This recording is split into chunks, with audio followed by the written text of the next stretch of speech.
Welcome to மாயா பஜார் நர்மலா கஜேந்திரன். இன்றைக்கு நாம் பார்க்கும் ரெசிபி பழம் பூரி. நேந்திரம் பழம் 2 எடுத்துருக்கேன். பழம் நல்லா திரண்டு இருக்கணும், பழுத்ததாகவும் இருக்கணும். பழம் பூரிக்கு ஸ்லைஸ் பண்ணி வச்சுக்குவோம். இந்த கப்பில் மைதா மாவு 4 போடுறேன்.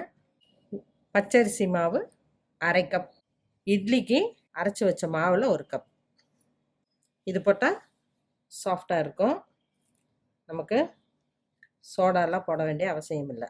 சுகர் போடுவோம் 5 டீஸ்பூன். 2 சிட்டிகை உப்பு. இதை கொஞ்சம் பஜ்ஜி மாவு பார்த்து கரைச்சிக்குவோம். ரொம்ப தண்ணியாட்டம் இருக்கக்கூடாது, கட்டி இல்லாமல் கரைச்சிக்கலாம். 10 மினிட்ஸ் ஊறட்டும். இந்த பார்த்துக்கு கரைச்சிக்கலாம். பழத்தை நல்லா கொஞ்சம் மொத்தமாக ஸ்லைஸ் பண்ணி வச்சுருக்கேன். மாவில் தேய்ச்சி போட்டுடலாம். கடாயில் கடலை எண்ணெய் விட்டுருக்கேன், காஞ்சிருச்சு.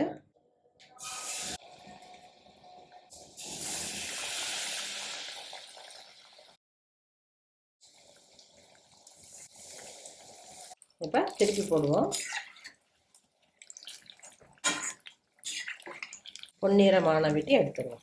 நான் ஃபுட் கலர் எதுவும் போடலை, பொன்னிறமாகவும் வந்திருக்கு, அதே சமயம் கிறிஸ்பாகவும் இருக்குது.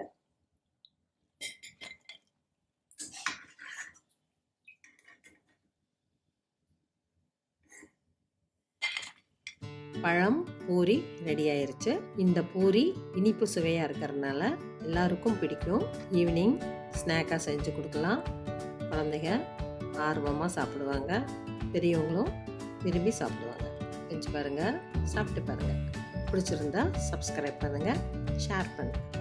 தேங்க்யூ.